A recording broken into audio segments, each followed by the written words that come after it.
अस्सलामुअलैकुम friends. Solid state physics के lecture series में सभी फ्रेंड्स को वेलकम करते हैं। आज हम डिस्कस करेंगे number of possible wave function in a band. किसी एनर्जी बैंड के अंदर कितने नंबर ऑफ़ वेव फंक्शन हो सकते हैं, तो आज हम वो फाइंड आउट करेंगे। आज का जो हमारा लेक्चर है वो बैंड थ्योरी ऑफ सॉलिड से रिलेटेड लेक्चर नंबर 5 है। आज हम फाइंड आउट करेंगे कि किसी एनर्जी बैंड के अंदर कितने नंबर ऑफ़ वेव फंक्शन हो सकते हैं और उससे रिलेटेड कितने नंबर ऑफ़ जो है ना स्टेट भी पॉसिबल हैं। तो इन दोनों चीज़ों को आज हम कैलकुलेट करेंगे। लेट करते हैं कि हमारे पास एक वन डायमेंशनल क्रिस्टल है और इसके अंदर n number of lattice point हैं और इस लिहाज से n number of unit cell होंगे। Let a one dimensional crystal of n unit cell. एक वन डायमेंशनल क्रिस्टल है और उसके अंदर n number of unit cell हैं। फिर लेटेस्ट पॉइंट भी जो है ना उस लिहाज से n होंगे। इस क्रिस्टल की लेंथ हम मान लेते हैं कि l है और दो लेटेस्ट पॉइंट के दरमियान डिस्टेंस हम जस्ट a ले लेते हैं। ठीक है, तो इन दो पॉइंट के दरमियान भी जो है ना डिस्टेंस a होगा और इन दो पॉइंट के दरमियान भी a होगा।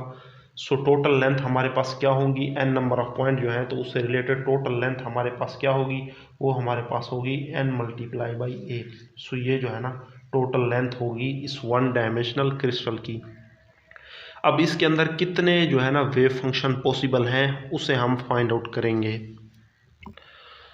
बैंड थ्योरी के अकॉर्डेंस क्रिस्टल के अंदर जो इलेक्ट्रॉन है वो पीरियाडिक पोटेंशियल फील करता है, यानी कि कांस्टेंट पोटेंशियल फील नहीं करता, वो पीरियाडिक पोटेंशियल फील करता है। जब वो आइंस के करीब होता है तब वो ज़ीरो पोटेंशियल फील करता है, जब वो बिटवीन द आइंस आता है तो वो मैक्सिमम पोटेंशियल फील करता है।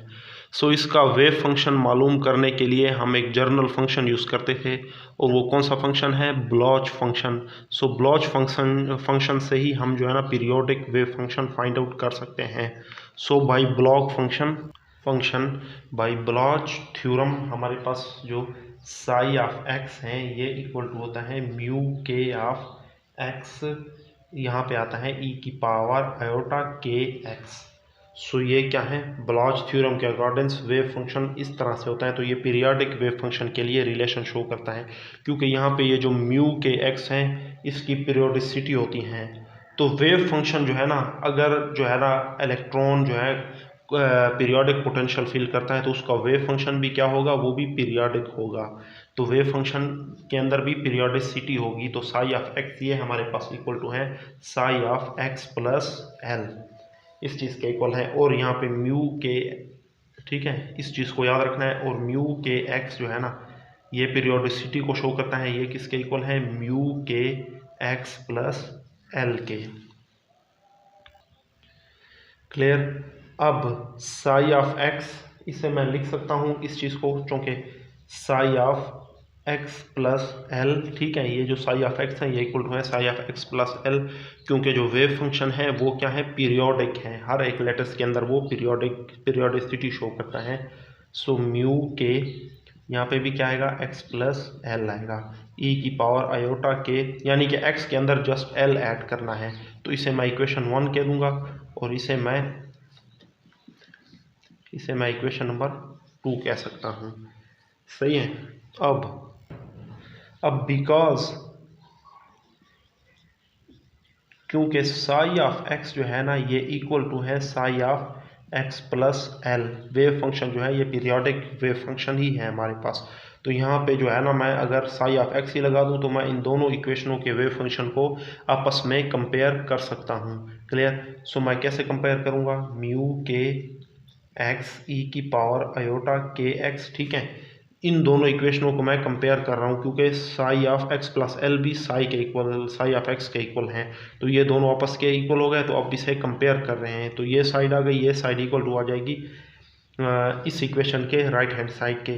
तो ये इक्वल टू आ जाएगा म्यू के एक्स प्लस एल ई की पावर आयोटा के एक्स, और साथ में मैं लिख सकता हूँ ई की पावर आयोटा के एल। ठीक है, ये आयोटा के को मैंने अंदर मल्टीप्लाई कर दिया है, तो आयोटा टर्म चूँकि दरमियान में प्लस है तो इसे मैं ऐसे अलग अलग भी लिख सकता हूँ। अब इसके अंदर कुछ टर्म कैंसल आउट हो सकती हैं। म्यू के एक्स प्लस एल ये किस चीज़ के इक्वल है, ये भी पीरियोडिसिटी को शो करता है। यहाँ पे दोनों चीज़ें ही पीरियोडिसिटी को शो करती हैं, तो ये चीज़ भी जो है ना म्यू के एक्स प्लस एल भी इक्वल टू है म्यू के एक्स, तो इसकी जगह भी मैं म्यू के एक्स को यूज़ कर सकता हूँ। ठीक है, इसकी जगह भी मैं क्या यूज़ कर सकता हूँ, म्यू के एक्स को यूज़ कर सकता हूँ, e की पावर आयोटा के एक्स, और म्यू के एक्स प्लस एल की जगह मैं सिंपल लिख सकता हूँ म्यू के एक्स। ठीक है, ये भी एक दूसरे के इक्वल है जस्ट,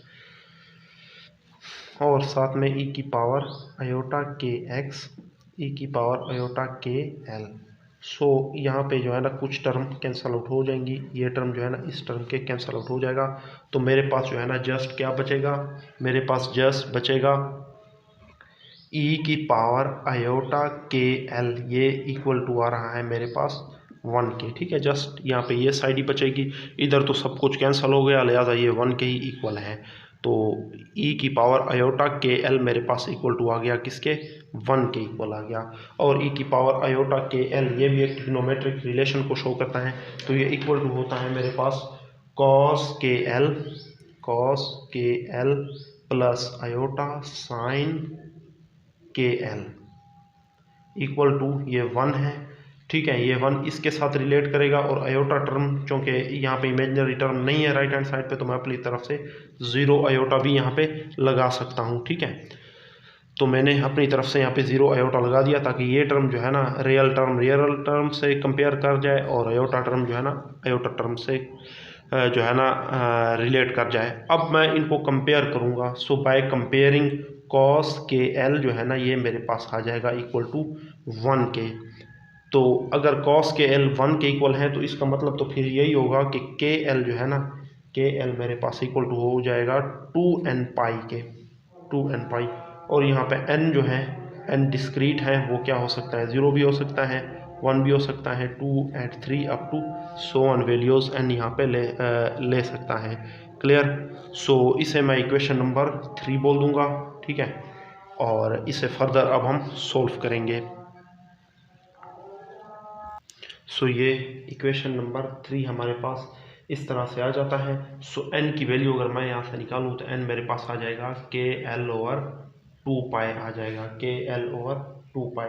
अब मैं इस इक्वेशन को डिफ्रेंशिएट करूँगा, तब मेरे पास क्या आएगा, number of possible wave function मेरे पास आ जाएंगे। So differentiate this equation with respect to, यहाँ पे वेरिएबल n है और वहाँ पे वेरिएबल क्या है, k है। सो मैं इसे विद रिस्पेक्ट टू जो है ना k करूँ तो ये क्या आ जाएगा, डी एन ओवर डी के आ जाएगा, और इधर से k ही वेरिएबल है, तो उसका derivative with respect to k के क्या आ जाएगा, 1 ही आ जाएगा। तो यहाँ पे जस्ट l ओवर 2 पाई ही मेरे पास बचेगा। सो डी एन मेरे पास यहाँ पे आएगा l over 2 pi into D के। ठीक है, डी के ये है इक्वेशन। ठीक है, जो कि शो करता है कि number of possible wave function in interval T के हमारे पास कितने हैं। Clear, so n number of wave function हमारे पास हो सकते हैं डी के रिलेटेड। वो किस तरह पता चलेगा, अगर हम इससे रिलेटेड नंबर ऑफ स्टेट निकालें। ठीक है, तो number of possible wave function का जो रिलेशन है वो यहाँ तक है।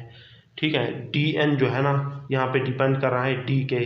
सो D N number of wave function होंगे डी के इंटरवल के अंदर, तो ये टर्म जो है ना मेरे पास कांस्टेंट है, क्योंकि एल यहाँ पे क्रिस्टल की लेंथ है वो 1 मीटर हो सकती हैं, या फिर जो है ना 50 सेंटीमीटर की लेंथ की हो सकती हैं। सो एल भी मेरे पास कांस्टेंट ही होगा, 2 पाई भी वैसे कांस्टेंट है, यानी कि डी एन जो है ना D N number of wave function होते हैं डी के इंटरवल के साथ, which is number of possible wave function in interval D K. So ये मेरे पास जो है ना number of possible wave function आ गया डी के इंटरवल के अंदर। सो इसे मैं इक्वेशन नंबर जो है ना 4 का नाम दे सकता हूँ।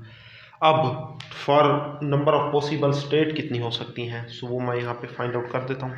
So for number of possible state, for number of possible states कैसे पॉसिबल हो सकती हैं, वो भी इस इक्वेशन से ही पॉसिबल हैं।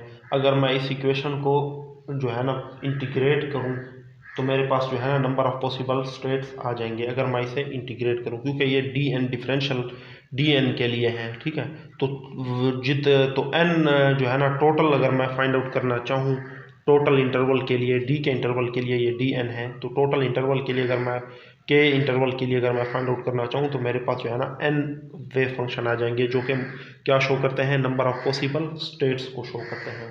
सो यहाँ पे एन मेरे पास आ जाएगा डी एन की इंटीग्रेशन इक्वल टू आ जाएगा एल ओवर 2 पाई जो है ये कांस्टेंट है और अंदर क्या आएगा डी के आ जाएगा। अब इंटीग्रेशन लिमिट भी मुझे यूज़ करनी होगी फॉर फर्स्ट बिलर्जन, ठीक है, फर्स्ट ब्रिलियन जोन के अंदर मैं देखना चाहता हूँ कि कितने, क्योंकि जितने भी हमारे पास एनर्जी बैंड हैं वो हमने तमाम के तमाम कहाँ पे रिड्यूस किए हुए थे, फर्स्ट ब्रिलियन जोन में ही हमने कन्वर्ट किए हुए थे। So number of possible energy state जो है ना अब हमने फाइंड आउट करनी है in case of first Brillouin zone. So हम जो है ना यहाँ पे बाउंड्री कंडीशन यूज़ करेंगे फर्स्ट ब्रिलियन जोन की बाउंड्री कंडीशन को। सो वो कहाँ से कहाँ तक था, -π/a से π/a तक, +π/a तक। क्लियर? अगर आपने प्रीवियस वीडियो नहीं देखी तो उसमें देख लें, हमने ई के कर्व में जो है ना एक्सटेंडेड जोन को जो है ना रिड्यूस जोन में कन्वर्ट किया हुआ है। सो एन यहाँ पे मेरे पास आ जाएगा L ओवर 2 पाई। सो डी के की जो इंटीग्रेशन है वो के आ जाएगी और अपर और लोअर लिमिट आप यहाँ पे यूज़ करें तो क्या आ जाएगा, तो इसकी इंटीग्रेशन क्या है, के है, ये अपर लोअर लिमिट और अपर लिमिट। अब इसके अंदर ये लिमिट हम यूज़ करेंगे। सो एन आ जाएगा मेरे पास इक्वल टू L ओवर 2 पाई और यहाँ पे हम पहले अपर लिमिट पुट कर लेते हैं। अपर लिमिट क्या है π/a और लोअर लिमिट क्या है, माइनस माइनस यहाँ पे प्लस हो जाएगा π/a। सो ये कितना हो जाएगा, अगर a इसका एलसीएम है तो 2π/a मेरे पास आ जाएगा यहाँ पे सिंपली। सो ये आ जाएगा 2π/a, 2π/a। तो 2π से कैंसिल हो जाएगा, जस्ट जो है ना n कितना बचेगा L ओवर a और L मेरे पास क्या है यहाँ पे Na। n ये जो फार्मूला है ये क्या है, नंबर ऑफ पॉसिबल स्टेट है। सो L लेंथ के अंदर जो है ना n नंबर ऑफ स्टेट मेरे पास है और n क्या है, n हमने क्वांटम नंबर चूज़ किए हुए थे, इसे अगर मैं n के इक्वल रख दूँ, ठीक है। अब कैपिटल N यहाँ पे क्या था, नंबर ऑफ यूनिट सेल, ठीक है, हमने n यूनिट सेल्स जो है ना लेट किए हुए थे, n यूनिट सेल किसी क्रिस्टल के अंदर। सो अगर स्मॉल n जो है ना ये total number of unit cell को शो करेगा तो L लेंथ के अंदर जो है ना n नंबर ऑफ स्टेट होंगी, ठीक है।